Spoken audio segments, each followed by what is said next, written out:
The steady, rhythmic beep of the heart monitor was the only sound in the freezing cold ICU room. I stared up at the ceiling, my chest burning with every single breath I took. The white coat of the doctor blurred in my vision as he leaned over me, his voice urgent but sounding like it was underwater. "We are trying to reach your family, Maya. We've called them multiple times. Is there another number?" I couldn't speak. The oxygen mask fogged up with my shallow breaths. On the small metal tray next to my hospital bed, my phone lit up for the 9th time. The hospital's emergency trauma line was dialing my mother. Through the blurry glass of my tears, I watched the screen transition from calling to call declined. 9 times. 9 separate times a doctor or a nurse had pressed dial while my lungs were collapsing from a severe car crash, and 9 times my mother had hit the red button on her screen to reject the call. Later that night, when I was finally stable enough to barely move my fingers, I found a single text message from her. It read, "Stop spamming our phones, Maya. We're helping Chloe move into her new apartment today. Her sectional couch won't fit up the stairs, and your father is lifting the heavy end. Call an Uber if you're feeling sick. Stop being dramatic." I lay there in the dark, the tears burning the raw skin on my cheeks. I wasn't just sick, I was fighting for my life, and my family had explicitly chosen a piece of furniture over my survival. That was the exact moment the old Maya died, and a completely different person took her place. 6 months later, the physical scars on my body had faded to faint pink lines, but the invisible ones were wider than ever. I was sitting in the corner booth of a quiet, upscale diner on the edge of town. The air smelled of burnt coffee and maple syrup. Across from me sat my mother, Eleanor, my father, Richard, and my older sister, Chloe. They hadn't changed at all. Chloe was scrolling through her phone, her perfectly manicured nails clicking against the screen, while my mother adjusted her designer scarf. My father sat with his arms crossed, looking at his watch as if being in my presence was a massive waste of his valuable time. "Let's just get this over with, Maya," my father said, tossing a thick manila folder onto the laminated table. It slid forward, knocking over a paper napkin dispenser. "We don't have all day. Chloe needs to get back to sign the final lease on her new place, and we need your signature to close the estate accounts." I looked down at the folder. Inside, it was the legal documents for Grandma Alice's estate. Grandma Alice had passed away a year ago, and she was the only person in this family who had ever truly loved me. "You just want me to sign it?" I asked, my voice completely flat, devoid of any of the old warmth I used to try so hard to give them. "Don't start with the attitude, Maya," my mother sighed, rolling her eyes. "We've already discussed this.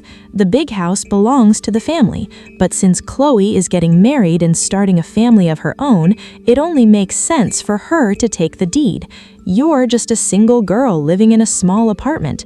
You don't need that kind of space or that kind of money. It's simple math." "Simple math?" I repeated softly. "Exactly," Chloe chimed in, not even looking up from her phone. "Plus, the upkeep on Grandma's house is way too expensive for a waitress salary, Maya. We're actually doing you a favor by taking the burden off your shoulders. Just sign the waiver so the lawyer can transfer the title to me." They truly believed I was the same girl, the same quiet, desperate-to-please daughter who would do anything just to get a smile or a nod of approval from them.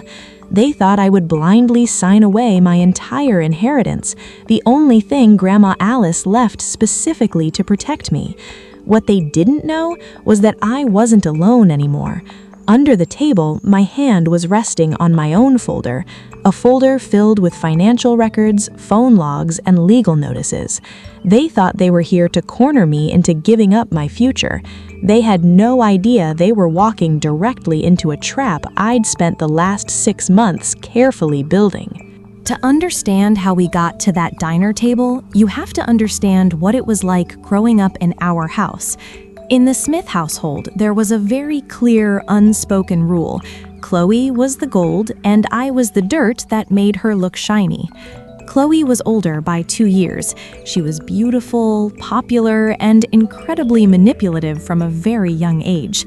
If Chloe wanted a new dress for a school dance, my parents would happily empty their savings to buy it for her.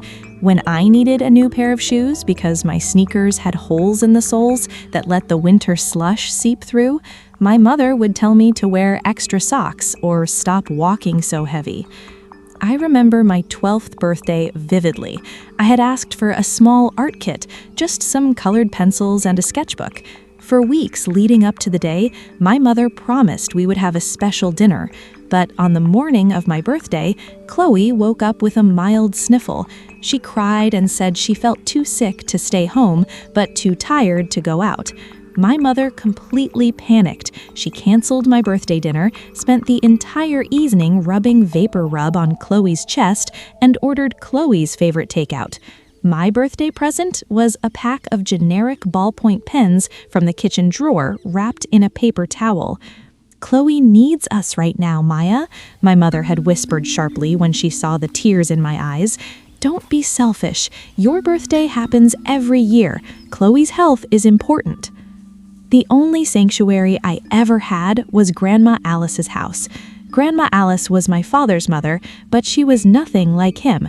She lived in an old, creaky Victorian house filled with the scent of dried lavender, old paper, and cinnamon tea. Her house was the only place where I felt like I actually existed. When I was 14, I ran away to her house after a massive fight.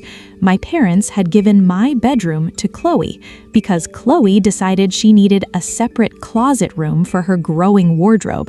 I was told I would be sleeping on the pull-out couch in the damp, unfinished basement. I arrived at Grandma Alice's porch soaking wet from the rain, shivering and sobbing. She didn't call my parents right away to scold me. Instead, she wrapped me in a massive handmade quilt, sat me down by the fire, and handed me a mug of hot cocoa.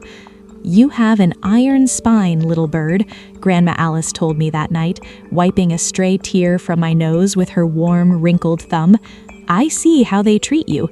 I see how you carry their weight without complaining. But remember this, an iron spine can only bend so much before it snaps. Don't let them break you. You are worth so much more than the scraps they throw at you." Grandma Alice knew exactly what my parents were doing. She saw how they drained my tiny savings accounts that I made from babysitting to pay for Chloe's cheerleading camps. She saw how they ignored my straight A report cards while throwing massive parties for Chloe just for barely passing her classes. Because of that, Grandma Alice made a secret promise to me. She told me that she was setting aside something special for my future, something my parents and Chloe could never touch. She told me it would be our little secret, a safety net for when I finally decided to fly away from their shadow. When she passed away during my sophomore year of college, my world shattered. I lost my only protector.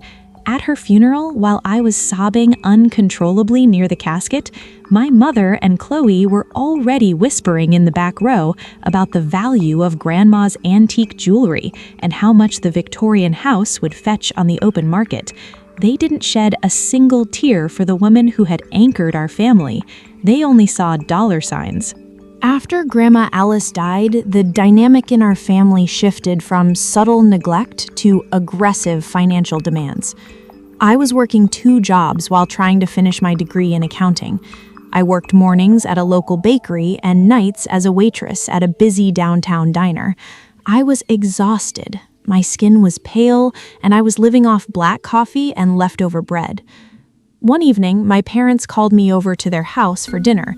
It was the first time in 8 months they had invited me over, and for a brief, foolish moment, my heart swelled with hope. I thought maybe they missed me, maybe they finally realized how hard I was working. But the moment I walked through the front door, I realized it was a setup. The dining table was set beautifully, but only for 3 people. A single plate of lukewarm leftovers was set at the far end for me.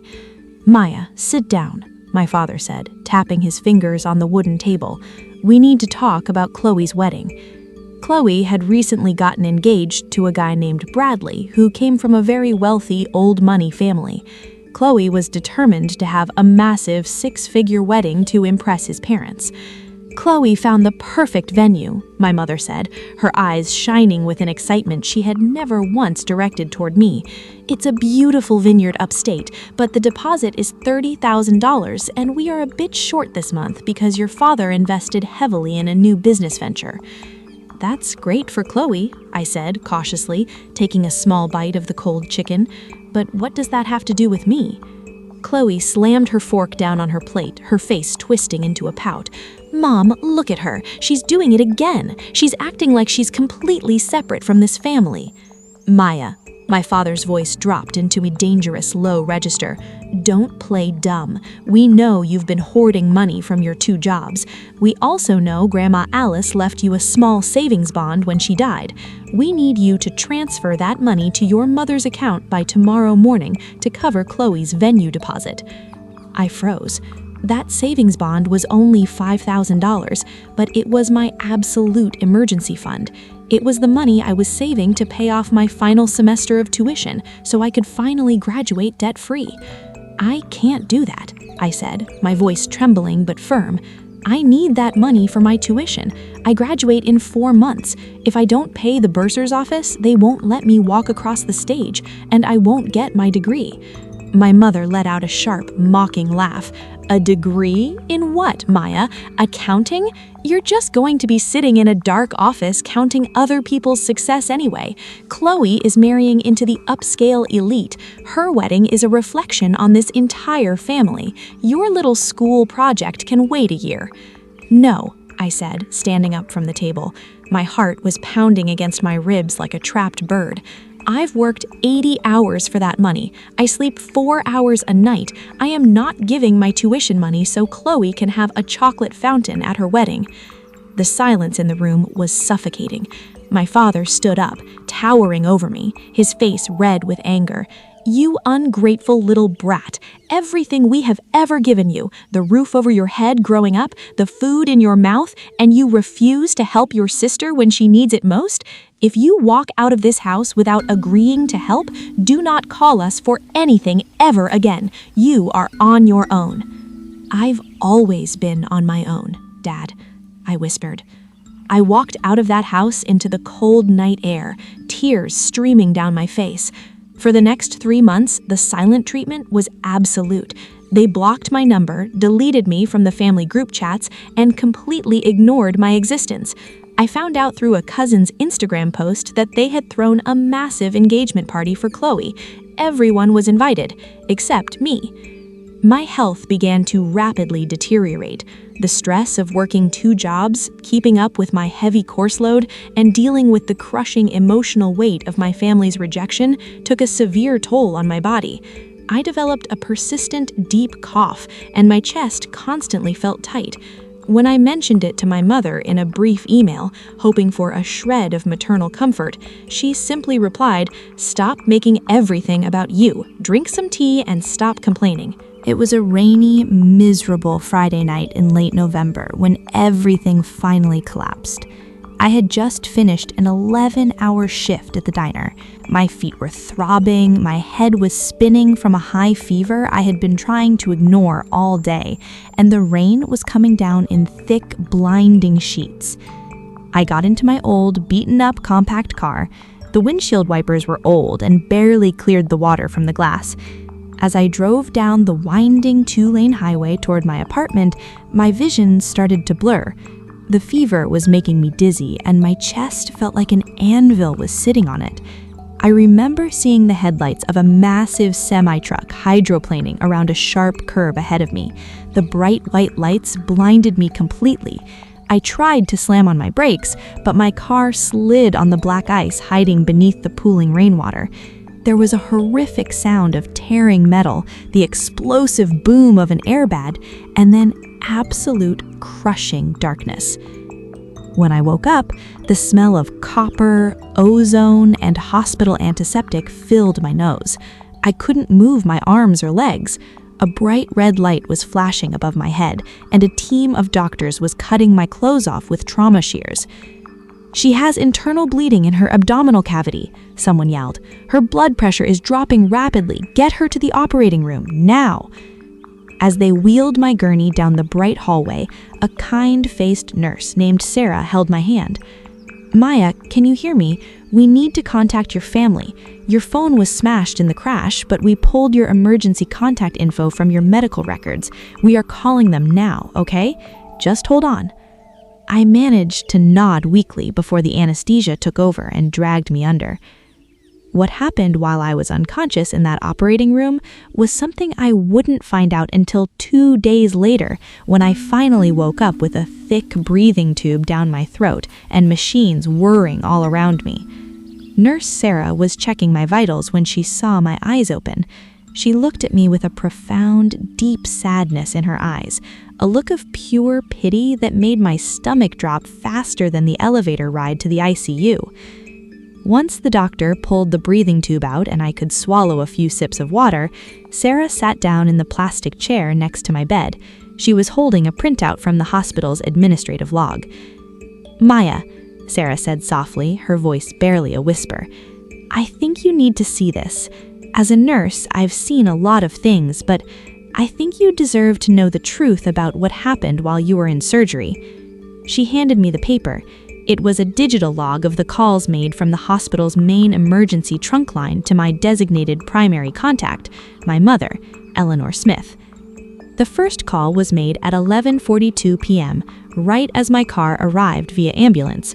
The log showed the call lasted 14 seconds before being disconnected by the recipient. The second call was at 11:45 p.m., declined. The third call was at 11:50 p.m., declined. The hospital had tried 9 times over the span of 2 hours, while surgeons were literally sewing my ruptured spleen back together. On the 9th call, which was made at 1:15 a.m., my mother had finally answered for a total of 12 seconds. The nurse who made the call had written a mandatory note in the file. Contact notified of patient's critical condition in ICU.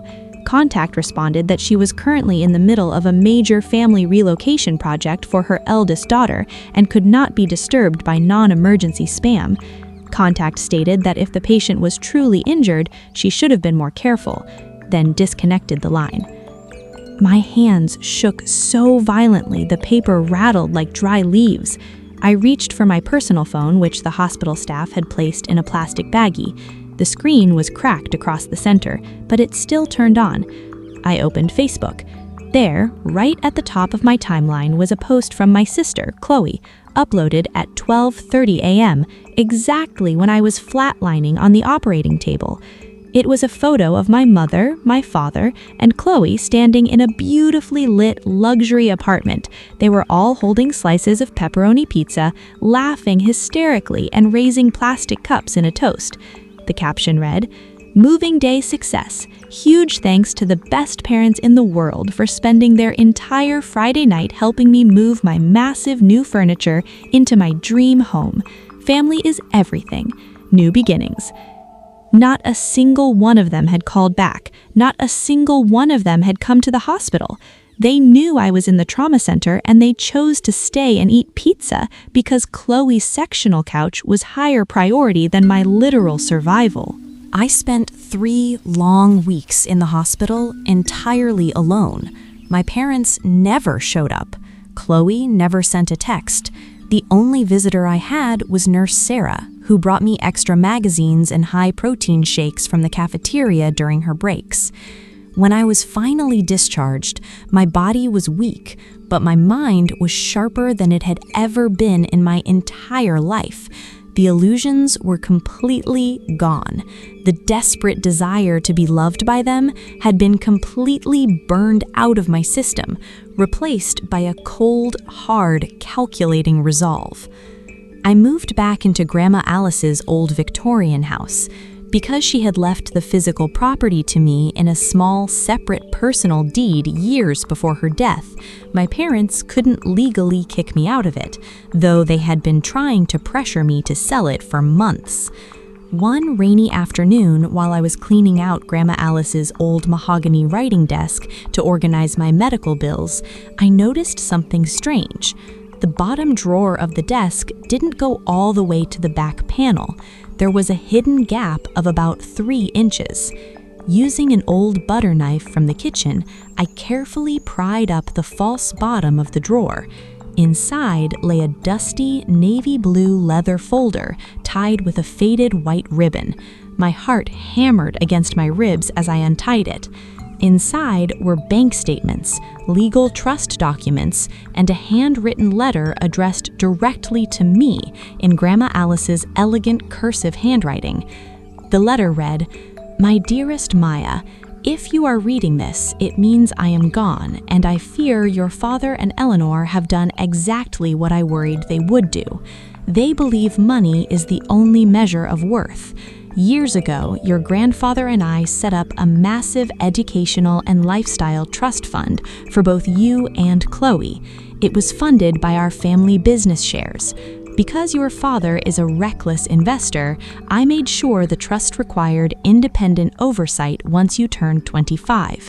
Maya, your share of that trust fund should be well over $150,000. If they have hidden this from you, take these papers to David Vance. He is my personal attorney, and he knows exactly what to do. Stay strong, my little bird." My breath hitched. $150,000? I had been working 80 hours a week, destroying my health and starving myself just to pay for a basic state college tuition, while a massive fortune was supposedly sitting in a bank with my name on it? I immediately pulled out the bank statements attached to the letter. They were from 5 years ago. I log into the secure online portal of the boutique estate bank listed on the documents using the old account numbers. What I found made my blood run absolutely cold. The account didn't have $150,000. It had exactly $412. Over the past 4 years, my parents, acting as temporary trustees before I reached the age of maturity, had made dozens of massive unauthorized withdrawals. They had taken $50,000 for Chloe's private university tuition. They had taken $35,000 for Chloe's European graduation trip. They had taken $40,000 for the deposit on Chloe's luxury wedding venue. They had completely drained my legally protected trust fund to finance my sister's glamorous life, leaving me to literally bleed in a ditch because I couldn't afford a safe car or basic medical care. The next morning, I sat in the sleek, glass-walled office of David Vance, Grandma Alice's longtime attorney. He was an elderly gentleman with sharp, piercing blue eyes and a calm, commanding presence. He looked through my documents, his expression darkening with every page he turned. "This is clear, indisputable grand larceny and breach of fiduciary duty, Maya," Mr. Vance said, slamming the file shut with a heavy thud. "Your parents used their temporary signing authority to steal funds that were legally earmarked solely for your welfare and education. They forged your digital consent forms to bypass the bank's secondary verification process." "What are the consequences if I pursue this legally?" I asked, my voice steady. Mr. Vance leaned forward, resting his hands on his desk. "They could face serious criminal charges, Maya. At the very least, a judge will freeze all their remaining personal assets and force a liquidation to repay you every single dollar with interest. But more importantly, I see here that they are currently trying to sell the commercial land Grandma Alice owned downtown. To do that, they need your signature on a final estate release form. If you don't sign it, their entire financial world will collapse within weeks." The pieces of the puzzle were finally falling into place. 2 days after my meeting with Mr. Vance, my mother finally broke her 6-month silence. She didn't call to ask how my ribs were healing. She sent a cold, demanding email requesting a family meeting at the diner to sign the estate papers. They were under a massive time crunch. Mr. Vance discovered that my father had taken out a massive, short-term, hard money loan from a predatory lender to pay for the rest of Chloe's wedding and her new apartment furniture. The interest rate was astronomical, and the entire balloon payment was due in exactly 7 days. If they didn't sell Grandma Alice's commercial land to cover the debt, the lenders would foreclose on my parents' primary house and Chloe's luxury apartment. They needed my signature on that waiver form, and they needed it immediately. "You have to play along for just a few days, Maya," Mr. Vance instructed me over the phone. "Let them think you are still the weak, compliant girl they can bully. Let them arrange the meeting. I am finalizing the forensic accounting audit and preparing the official legal summons. We will serve them when the stakes are at their absolute highest." For 5 days, I endured a barrage of passive-aggressive text messages from my mother and sister. My mother wrote, "Maya, don't be difficult. The real estate agents are waiting. We expect you at the diner on Monday at noon. Bring your ID. Don't embarrass us by showing up in your work clothes." Chloe sent a text that read, "If you ruin my wedding because you're throwing a tantrum about us being busy on moving day, I will make sure the entire family never speaks to you again. You're being incredibly toxic." Every message felt like a splash of gasoline on a fire that had been burning inside me for years. I didn't reply to a single one. I just stared at the digital clock on my wall, watching the hours tick down. On Sunday night, the evening before the meeting, I couldn't sleep. I walked through the dark rooms of Grandma Alice's house, feeling her presence in the quiet halls. I remembered her words about an iron spine. My spine hadn't broken. It had just been forged in the fire of their cruelty, and now it was sharp enough to cut through their lies. I looked at my reflection in the old hallway mirror. The pale, scared girl who used to cry in the basement was gone. In her place stood a woman who knew exactly what she was worth and exactly how much her family owed her. That brings us back to the quiet diner booth, the smell of burnt coffee, and the manila folder sitting on the table between us. "Just sign the paper, Maya," my father repeated, his voice filled with deep irritation. He pushed a heavy silver pen toward me. "We don't have time for your childish silence. We've been very patient with you." I looked at the pen. Then I looked up, straight into my mother's eyes. "Why did you decline the calls from the ICU, Mom?" The question hung in the air, heavy and sudden. My mother froze for a fraction of a second before her face hardened into a mask of pure annoyance. "Oh, for heaven's sake, Maya, are you still whining about that?" she snapped, waving her hand dismissively. "We told you we were helping your sister move in. You are always trying to steal Chloe's spotlight with your little emergencies. You had a minor car accident. You're fine. You're sitting here right now, aren't you?" "I flatlined twice on the operating table, Mom," I said, my voice completely calm, which seemed to unnerve her more than if I had screamed. "The trauma team called you 9 times while they were trying to save my life. You told them to stop spamming your phone because a sectional couch was more important." Chloe let out a loud, dramatic sigh, slamming her phone onto the table. "Oh my God, Maya, it was moving day. Do you know how hard it is to book a moving truck in this city? You're so incredibly selfish. You always have to make everything about you." "Quiet, Chloe," my father commanded, glaring at me. "Maya, enough of this nonsense. Your sister's marriage into a prominent family is the most important thing happening right now. We don't have time for your emotional baggage. Sign the waiver for Grandma's estate so we can close the land sale, now." Several people at the neighboring booths turned to look at our table, whispering among themselves. The tension in the diner was palpable. Instead of picking up his pen, I reached down into my bag and pulled out my own folder. It was twice as thick as theirs, bound in a professional black cover. I placed it gently on top of their documents.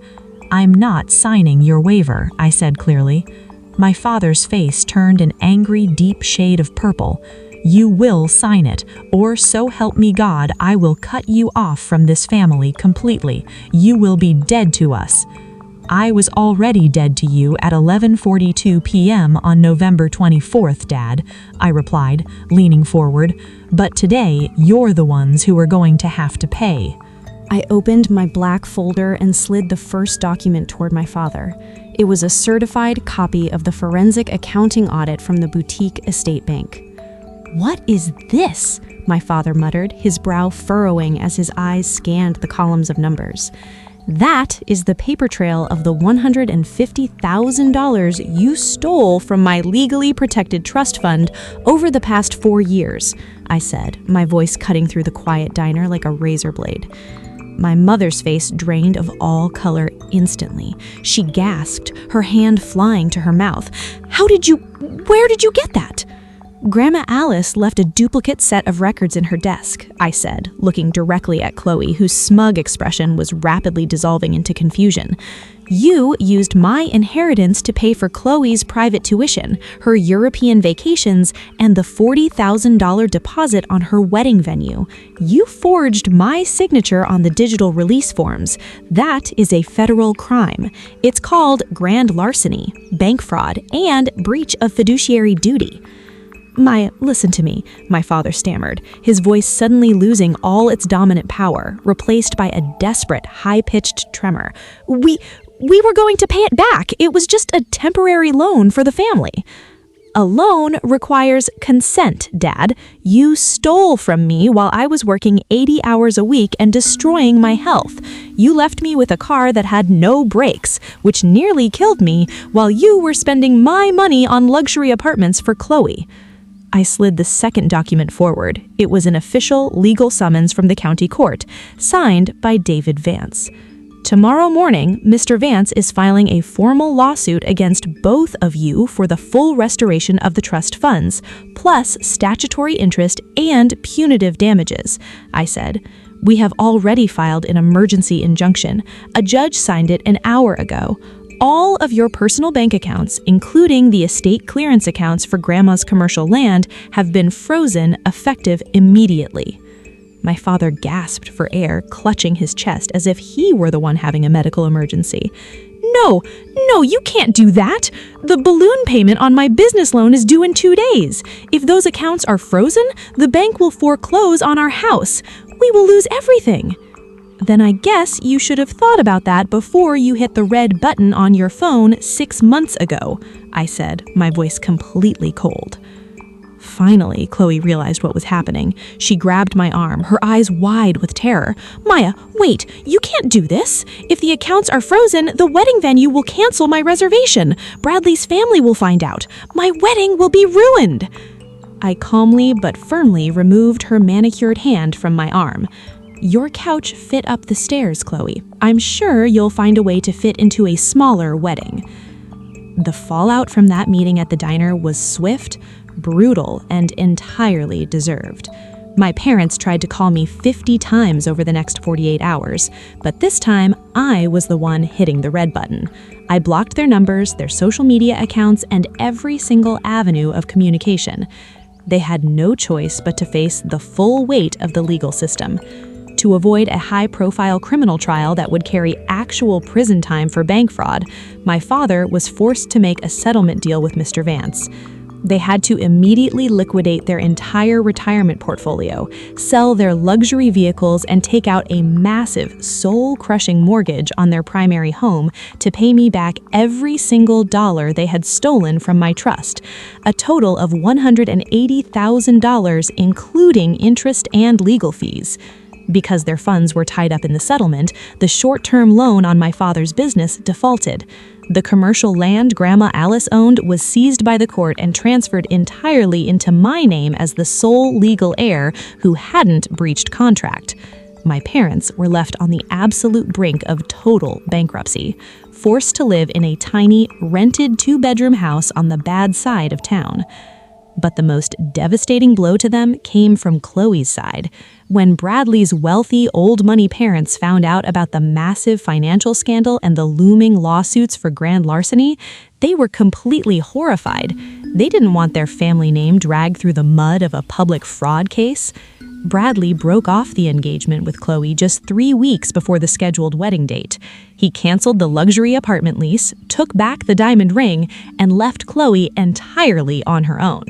Chloe, who had never worked a real day in her life, was forced to move out of her luxury apartment and move back into the small, cramped rental house with our parents. The family group dynamic instantly turned toxic. Without money to mask their selfishness, they began tearing each other apart. Chloe blamed her parents for ruining her marriage. Her parents blamed Chloe for draining their resources. They were trapped in a hell of their own making. 6 months after the diner confrontation, I was sitting on the wooden porch of Grandma Alice's Victorian house. The weather was warm, and a gentle summer breeze carried the scent of blooming honeysuckle and fresh grass through the yard. The house was fully mine now. I had used a portion of the return and trust funds to completely repair the roof, paint the shutters a beautiful slate gray, and restore the beautiful garden Grandma Alice used to love so much. The rest of the money was safely invested, allowing me to finally graduate college and start my own independent accounting firm. I looked down at my hands. They weren't shaking anymore. The deep, persistent cough that had plagued me for a year was completely gone, replaced by the deep, steady breathing of a person who was finally safe. A lot of people ask me if I feel guilty for what I did to my family. They say, "But Maya, they're your parents. She is your sister. Family is supposed to stick together." But I realized something incredibly important during those long, lonely weeks in the ICU bed. Family isn't defined by the blood running through your veins. Family isn't defined by a shared last name or a photo posted on social media to look good for the neighbors. Family is defined by who shows up when the world collapses. Family is the person who answers the phone at 2 a.m. when you're fighting for your life. My parents and sister weren't my family. They were just people who shared my DNA and used my existence as a footstool for their own vanity. Cutting them off wasn't an act of revenge, it was an act of survival. I didn't ruin their lives. I simply stopped allowing them to ruin mine and let the universe hand them the bill for their actions. As I took a sip of my warm cinnamon tea, I looked up at the sky. For the first time in my entire life, the silence around me didn't feel heavy, empty, or lonely. It felt peaceful. It felt like freedom. If you are reading this right now and you are dealing with a toxic family that makes you feel invisible, unloved, or worthless, I want you to remember Grandma Alice's words. You have an iron spine. Do not let them bend it until it snaps. You are allowed to walk away from people who only love you when they need something from you. Now, I want to ask you a question. Have you ever had to cut a toxic family member or a close friend out of your life to protect your own sanity? How did you handle the guilt? And what was the turning point that made you finally say, enough is enough? Let me know your thoughts and your own personal stories in the comments below. I read every single one of them, and your stories might just help someone else who is currently struggling in the dark. If this story resonated with you, please hit that like button, subscribe to the channel, and share this video with someone who needs to hear this message today. Thank you so much for listening, and remember, always protect your own worth. See you in the next story.